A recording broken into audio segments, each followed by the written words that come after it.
Hello, this is X back with my campaign. The sun never sets on the Indian Empire. This is an attempt to see if we can get this brand new achievement. So, quick rundown of what is required for this achievement. To achieve this, I've got to form Hindustan, which I'm not doing too badly towards. That's coming along quite nicely. Basically, I have to have all of those places. The only one that isn't under my under my effective control at the moment is Kalingadra, because my vassal Pt4 controls Raichur Doab. So when I annex them, that will become me. So Hindustan, that's underway. That's all bar done. Now the other bits of the achievement are the interesting bit. I've got to control the Cape. Well, we can tick that one. That's going to be mine shortly. I've also got to control Hong Kong. Well, that's a bit more difficult. I've got to control Ottawa, which I believe is in America. That's going to take some doing. And then finally, I've got to control London. And that's going to make things a bit more interesting. But first things first, I've got to take control of the Indian Peninsula. And hello, Dee Dee. So, the way I see my immediate situation. Okay, well, I've pretty much dealt with Gujarat in my last stream. They've been reduced to next to nothing. They're probably likely to be having Malwar try and swallow them before too long. They're in all sorts of trouble. They've got no allies, and they hate my guts, but I'm not scared of them. I formed out of their carcass Kathiawar, which is my vassal. In fact, my situation with vassals is quite a good one at the moment. So I have Bijapur, a nice strong vassal. I have Kithiawar, which is probably going to be a fairly strong vassal, and I think that's good. Now, Malwar has been growing and growing and growing, but interestingly, at the moment, their actual army doesn't really reflect the size of them. They're actually over their force limit, and are managing at best 21,000 troops, and they have very little manpower, and they're recruiting mercenaries. So they're ripe for shattering, I reckon. Now they do have some interesting allies. Bengal, who I'm also allied with, who are a bit of they've got some power behind you.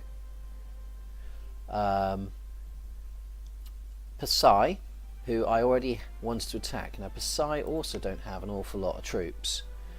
In fact, Pasai have 6,000 with a cap of 10,000 at the moment. So they aren't a hugely powerful nation, but they're allied with Malwar. Now interestingly, that alliance of defence there means if I attack them, they'll call in Malwar, and I can get Malwar rid of all the mainland allies of Malwar by attacking them and not calling them in as a they get them in as a non-co-belligerent. It means I won't be able to take so much from them, but it'll allow me to possibly split off their alliances on the mainland. Orissa is a shadow of what it used to be. I've been beating on them like crazy. And they also hold one of the last provinces I need, so I think they will be having a bit of a fight with me before too long. Their unit cap is 8,000, and that's how many troops they've got.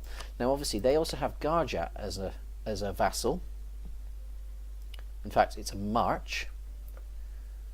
And they have...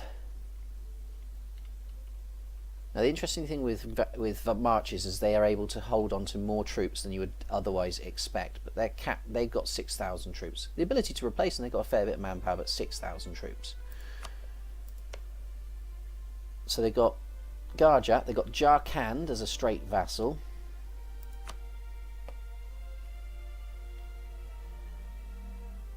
And I think they've got even less troops. I don't think there's so few that they're not even worth worrying about.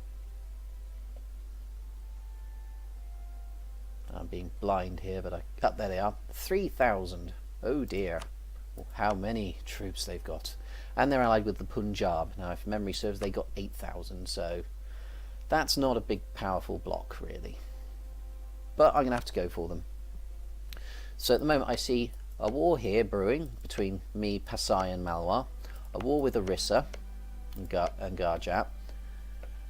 I also have designs on taking this area for the gold, which is Mutapa. Now Mutapa is already at war with Kilwa, and if they're using their resources and their cash, they should be able to beat Kilwa. Kilwa looks like it's got problems of its own, so that's interesting. I'll come in when I've got a chance and just spoil the party for all of them. So that's my current tactical situation.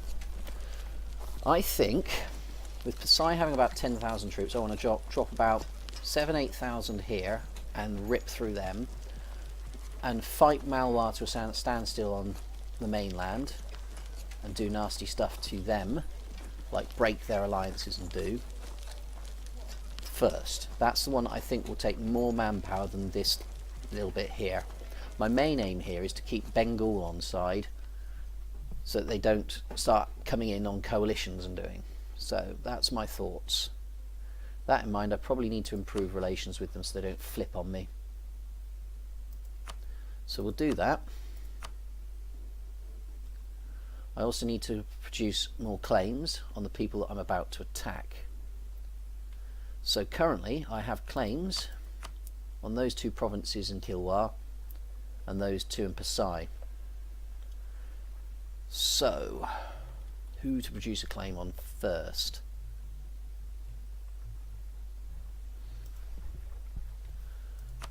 Let's have a look for the value of these provinces.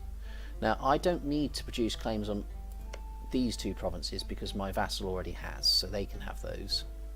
Then I don't have to pay the coring costs. So I got West Barra worth 3, that might be worth doing. So we'll produce that claim.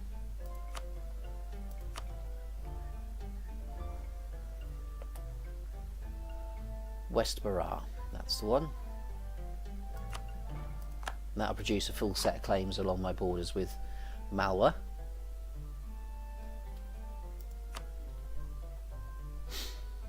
I'll produce small claims of Pasai and then I'll kick off the war. I'm going to need to move some troops across to combat Pasai's army. Pasai with their army of currently 6,000. So if I drop about, I don't know, 8, maybe 10,000 troops there, which only requires me to place another 5,000 there, that should be more than ample. And then I should have enough troops between me and here to beat Malwa Hollow.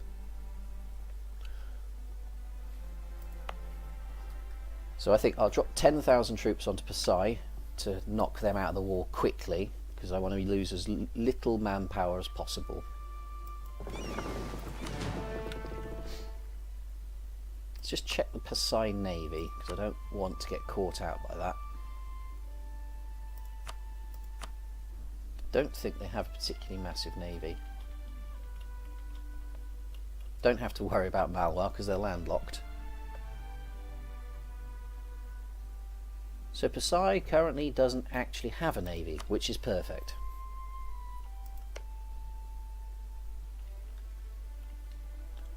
While this is going on, I'm nicely colonising, so that's good. So I think produce a few more claims on Pasai, and then I go in.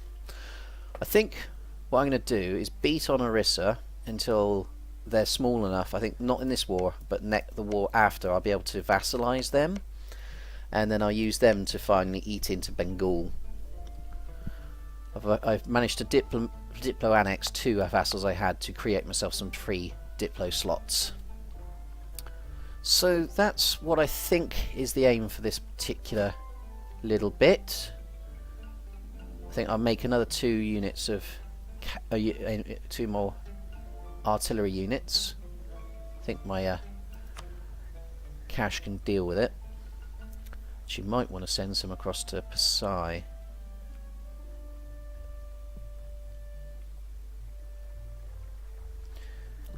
Just to help with their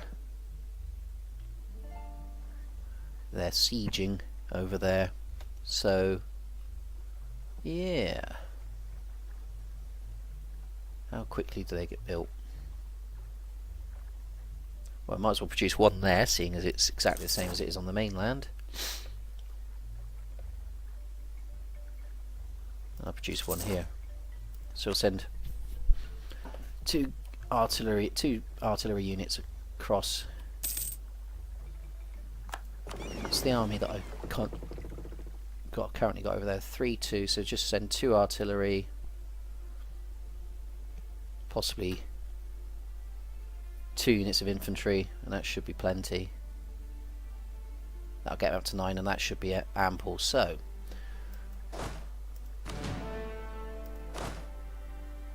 we'll just use 2 artillery. We'll move the rest up to the front, and I think we're preparing nicely for the war.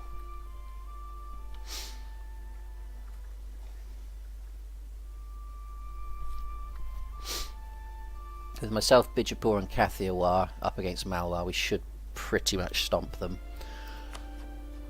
Just wait for the claims to create.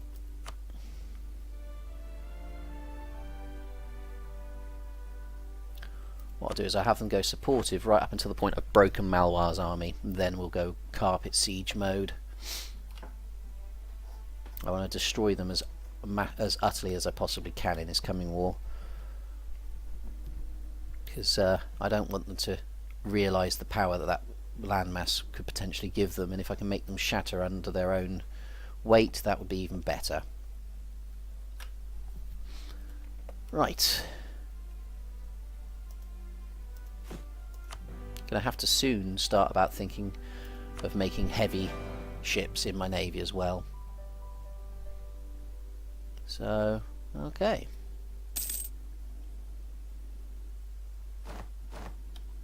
Oh, I've got an expensive embargo. Probably because Orissa is no longer a realistic.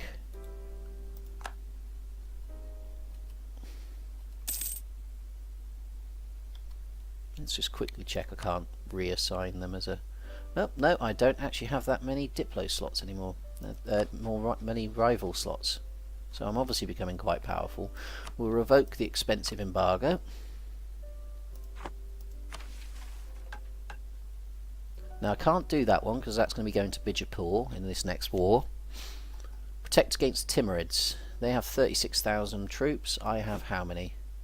I'm going to actually do that, so we'll quickly take that for the army tradition.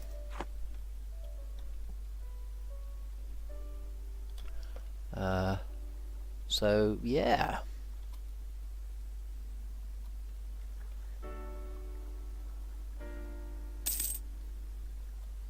Oh, keep making Bengal like me, especially before this war kicks off, because I don't want them suddenly deciding that they are terrified of me and joining coalitions. Not until I'm big enough to take everything out around me at the same time. Timurids are probably my biggest concern long term.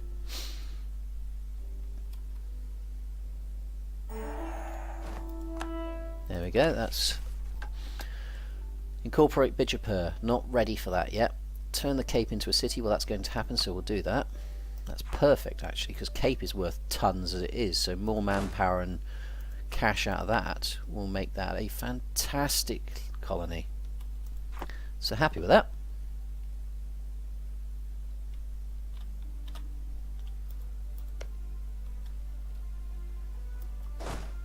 Right.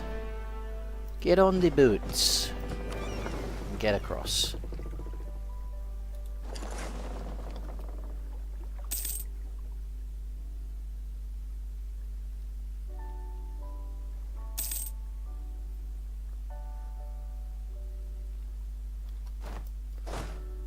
Right. So I reckon I should double check, but I don't think Pasai actually has any artillery.